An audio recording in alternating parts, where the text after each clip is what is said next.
Hoje você vai aprender.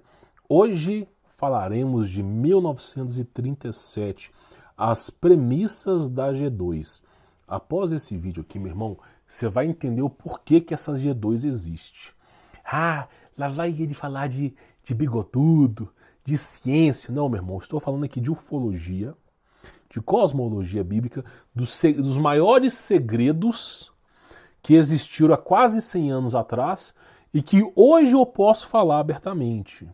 Os segredos mais recentes eu evito falar para não ter problema aqui.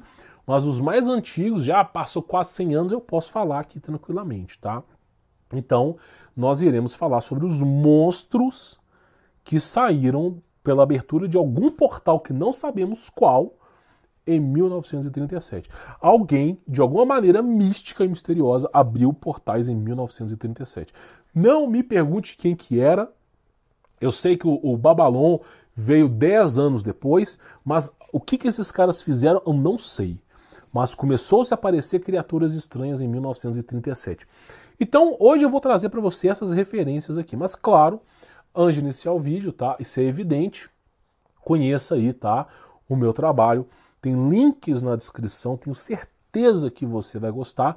É o meu contato pessoal, é o meu suporte, eu ensino para você a Red Pill, como se livrar das amarras do sistema. É uma experiência fantástica para a sua vida e é um preço acessível. Vale a pena você conferir, tem um link na descrição. E claro, participe do Telegram, de graça, de grátis, todo o material de apoio que eu faço as minhas aulas aqui, eu disponibilizo gratuitamente no Telegram. É bom você se antenar por lá, porque o YouTube, meu irmão, se eu dependesse do YouTube aqui para divulgar o meu trabalho, meu canal já tinha caído na obscurecência. Meu canal não seria visto por ninguém, tá entendendo? Seria o canal do Noia aqui, só os noiados que iam entrar aqui na vibe. Agora, graças ao Telegram, eu consigo trazer esse conteúdo para as pessoas que têm sede de conhecimento, tá bom? Porque a verdade vos libertará. Esse PDF está disponível lá no Telegram. Bom, vamos lá. O que é importante eu falar aqui para vocês? Eu já trouxe essa aula no meu canal. Esse vídeo foi censurado, tá? Pegou mais de 80 mil de visualização e foi censurado. Ele tomou uma advertência e depois caiu no esquecimento aí do YouTube. Agora, por que esse vídeo foi censurado? Porque eu falei que em 1937 um camponês, um fazendeiro, foi lá e matou um monstro com uma arma. Por exemplo, eu vou falar isso aqui brevemente, tá? Existe uma arma chamada Pump Parará Pururu Gun, ok? Essa arma, eu não sei se foi em Texas ou na Flórida, eles usavam essas armas nos lagos para poder matar os pássaros. Então eles iam comer carne, eles caçavam. Nos Estados Unidos a cultura de carne é caça. Boa parte das carnes que vão para a geladeira das pessoas é carne de caça.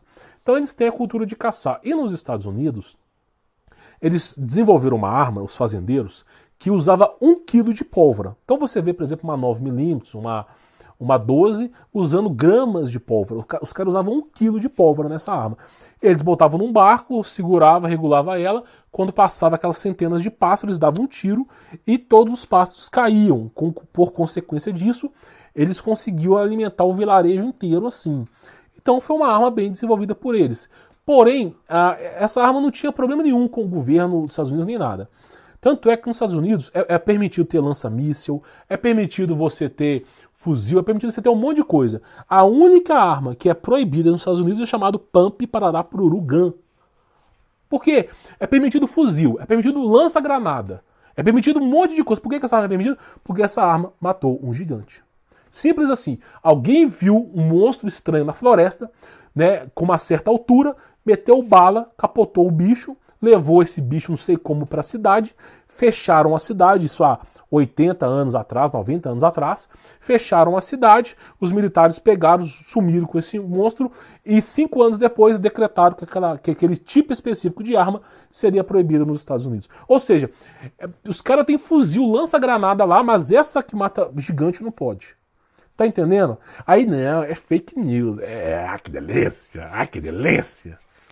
Então, por exemplo, esse cara que é fazendeiro nos Estados Unidos, ele acabou matando um monstro, um gafanhoto gigante. Aí, evidentemente, né, como foi no caso Roswell, eles encontram extraterrestres, fazem o diário oficial, descobrimos, aconteceu de verdade, vai os agentes federais na porta de cada um recolhendo os jornais.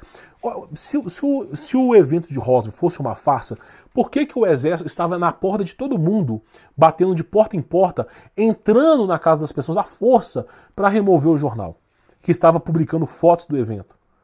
Hein? Que delícia! Ah, que delícia! Você está acreditando na ciência atual. É? Átila Amorim. Ui, falou! Meu Deus! Toma cuidado, seu animal. Toma cuidado.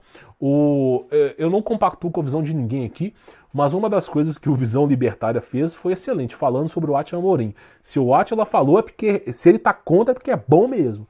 Se a Globo tá contra é porque é bom mesmo, entendeu? É sempre assim. Esses caras já não tem mais nenhum pingo mais de verdade, eles sempre fazem o contra. Então o que aconteceu? O cara dizimou o monstro lá, eles fotografaram, levaram pro jornal, rapidamente confiscaram o jornal e começaram, após esse evento do cara a criarem cartões. Olha só essa história, só para eu ter ideia. Em 1937, na cidade de Wisconsin, Estados Unidos, o jornal Tarará Tururu, eu já pesquisei, publicou uma foto de um homem que supostamente teria matado um gafanhoto gigante, né, em sua fazenda. Esse fato repercutiu rapidamente na mídia e dias depois o jornal soltou uma nota dizendo que a nota era falsa. Ou seja, isso chamou a atenção.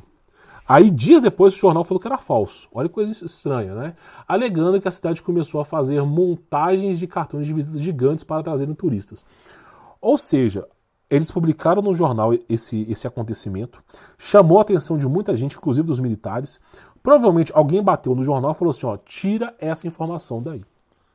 E aí, o que eles fizeram? Não, gente, isso aí que você viu desse gafanhoto gigante, é que na verdade nós estamos fazendo alguns eventos aqui para mostrar para as pessoas que simplesmente para elas virem visitar a minha cidade. Então nós estamos produzindo os cartões com imagens gigantes. Aí eu te faço a pergunta, esses cartões de imagens gigantes vieram antes do cara ter matado um gafanhoto gigante ou depois? Aí, de repente, o cara mata o gafanhoto gigante e somente depois desse evento eles começam a divulgar os cartões alegando que estavam fazendo montagem. Por que que eles não tem registro antes dos cartões? Tá entendendo? Alguma coisa acontece, aí não, nossa, é um artista que desenvolveu, por que não apareceu antes? Tá entendendo? Então olha só, porém vamos aos fatos. Esses cartões gigantes foram criados pela cidade numa tentativa infame de descredibilizar o ato. Só veio depois do ocorrido e não antes. Então os cartões só vieram a ser produzidos após esse evento, não veio antes, tá? Isso já mostra que tem coisa errada aí. Segundo o autor do tiro, o cara nunca mais foi encontrado. O cara que matou esse bicho sumiu. Provavelmente tem uma nova identidade ou foi executado. É uma das duas, meu irmão. O cara sumiu. Tá? Sumiu. Ninguém descobre mais onde é que esse cara tá. Né? Como é que pode?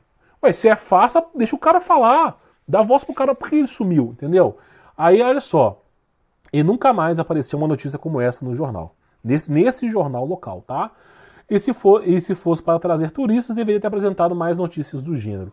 Então, assim, se os cartões com imagens de gafanhotos gigantes de fato fossem para trazer turistas, eles não deveriam ter continuado com esses cartões? Por que eles só alegaram que estavam fazendo cartões após o evento, tiraram meia dúzia de fotos e nunca mais falou do assunto? Ai, que delícia! Que delícia! Aí vem os caras, esses aí são teóricos. É que é teórico, claro. Né? Baba-ovo do governo, manguão, claro. Delícia, veneninho. Né? O gado morre no abatedouro, meu irmão. Eu não me preocupo com os caras que falam mal de mim. Eu sei que esses caras vão embora rápido, tá? E o fim desses bostas é o inferno mesmo. Não desejo mal pra ninguém, meu irmão. O meu desejo é que todo mundo se descubra em Cristo. Agora, eu também não vou ficar passando a mão. É como é dito na aliança. Quando ocorre uma separação, é perdoado, mas não fica próximo, né? Exatamente isso, cara, distância desses caras. Ai, que delícia! Recebendo a chupeta do governo. Que delícia, né?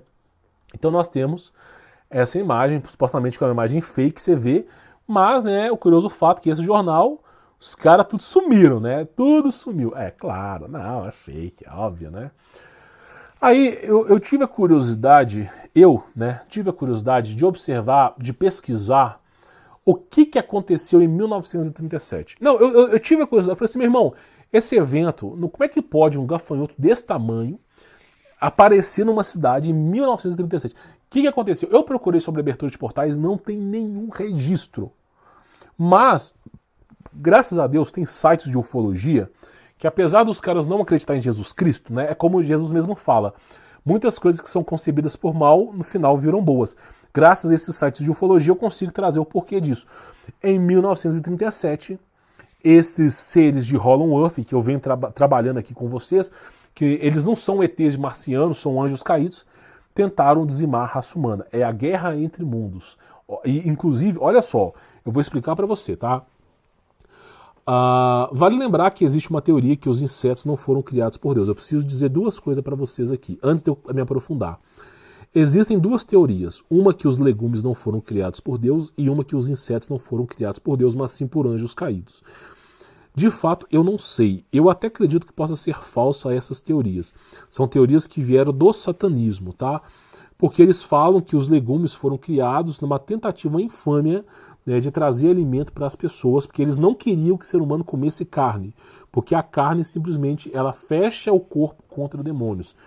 Então muita coisa foi desenvolvida, mas ao mesmo tempo que a carne não pode ser comida, os insetos também são animais extremamente impuros que dão abertura para isso. Então você vê, o veganismo ele é contra a carne, mas não é contra você comer barata, por exemplo. Né? Que delícia. É claro, porque são pau mandado do grande irmão. Né? Olha só, vamos lá. Então são teorias, hipóteses, tá? Abaddon, que eu venho trazendo aqui para você, é reconhecido como anjo caído, como demônio, tá? Existem culturas que Abaddon é anjo e demônio, mas olha só, Abaddon é reconhecido como destruição. A palavra Abaddon em hebraico é destruição, uma forma extensiva de Apolion. Então, Abaddon, Apolo e Apolião é destruição. Apolião e Apolo é grego-latim, tá? O latim deriva do grego. Então, Apolo, Apolion e Abaddon é a mesma coisa, destruição, tá bom? Por isso que tem Apolo 11, né? Que delícia. Eles estão viajando para a dimensão das trevas, a verdade é essa. E o chefe dos demônios da sétima hierarquia. Então, o Abaddon, além de ser um local, tem um ser que comanda esse local, tá? Muito poderoso. E esse ser ele é reconhecido como o rei dos gafanhotos. Tá percebendo? Que esse ser é tido como o rei do... O ser, olha só, Abaddon é uma dimensão das trevas. Uma dimensão horripilante. Esse ser é tido como senhor dos insetos e rei dos gafanhotos. E o que é que aparece aqui? Gafanhoto. Ou seja, né, provavelmente da dimensão dele deve ter saído alguma coisa. É uma especulação, tá?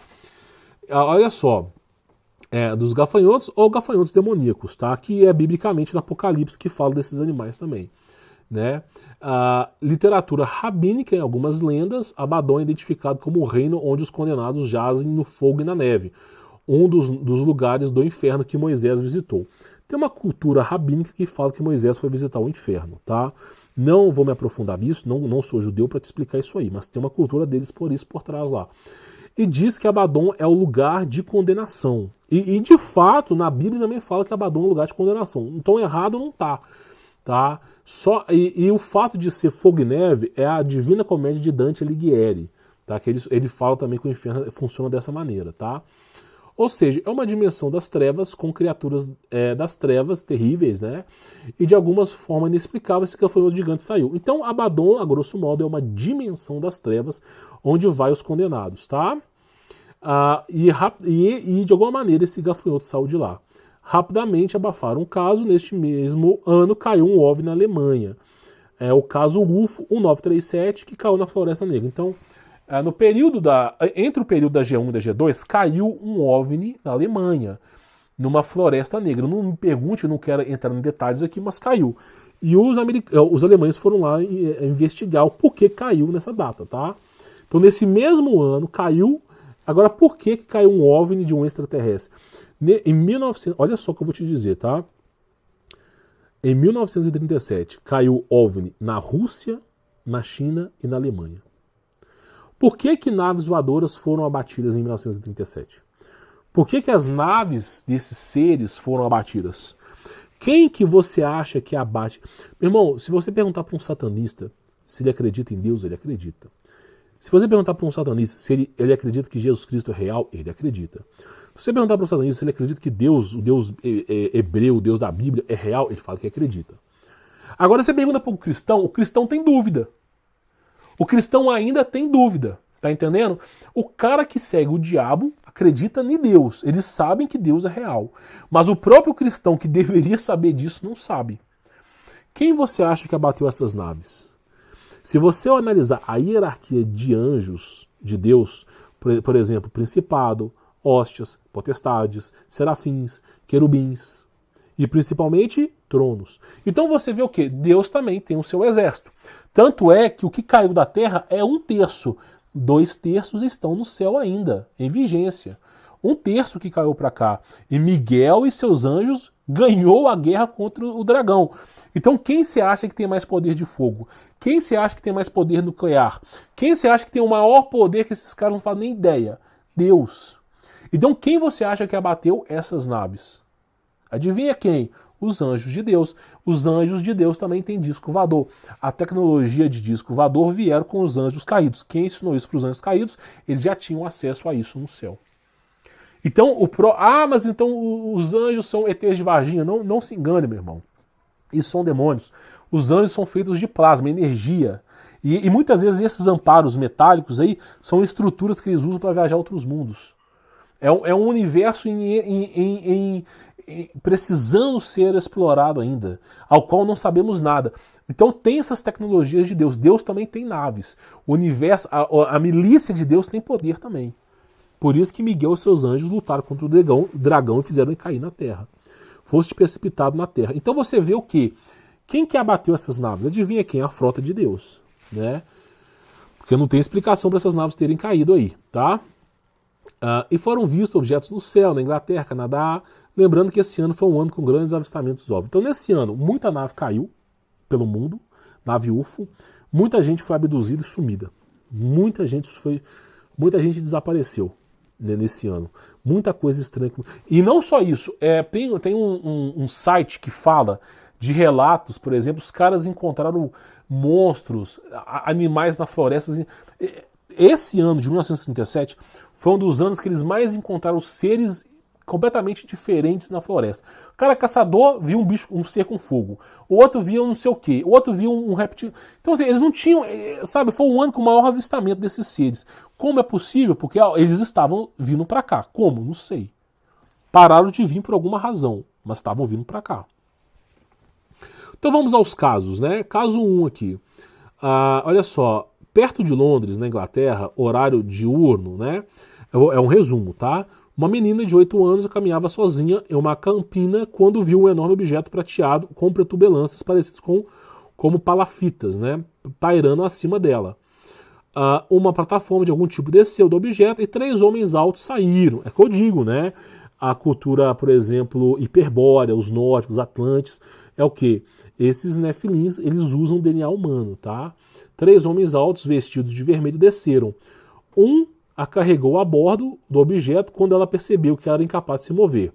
O interior do objeto parecia muito maior e ela se lembra de ter sido colocada em uma cadeira moldada, de frente para uma luz brilhante e ofuscante.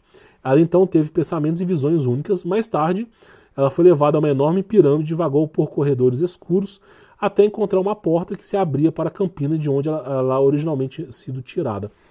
Então eles fizeram experimentos com essa mulher e depois liberaram ela, fizeram experimento com ela, introduziram informação na cabeça dela, e depois, não sei, não pergunta, não sou ET para te falar isso, mas fizeram experimento com ela. Então esse caso foi um caso bem documentado, e ela saiu no subsolo da Terra para cima. Ficou apavorada, tá? Quem tem contato com esse terrestre fica doido da cabeça, tá? Olha só, isso aqui foi em Plivkov, tá? No seu nome disso aqui na Rússia. Vários homens estranhos que entraram em sua casa visitaram uma mulher adulta no local. Então a mulher morava num lugar isolado, que vivia em uma casa de madeira isolada, né, localizada a 6 km da vila principal. Então a mulher morava isolada da vila principal, 6 km, completamente isolada. A mulher morava isolada. Aí vários homens, abre aspas, tá, foram visitar essa mulher nessa casa, tá? Eles tinham um rosto cinza e esverdeado, já não eram mais humanos ali, tá? Grandes cabeças sem pelo, grandes olhos escuros, oblíquos e pés com cascos. Um deles pediu educadamente ajuda, pedindo iodo, né? E dizendo, temos nosso navio navegando lá no lago próximo. Um de nossos homens feriu a mão ao fechar uma escotilha. Então o cara queria... esses seres estranhos, eles estavam na lagoa, num tipo de barco, e eles simplesmente foram na mulher pedir iodo, porque iodo era para desinfetar, para tirar o machucado, tá? Ela deu a eles uma pequena garrafa de iodo. Os alienígenas estavam instalando um estranho dispositivo apoiado em pernas de tripé, tá? Com um objeto remotamente parecido com uma velha câmera fotográfica em cima.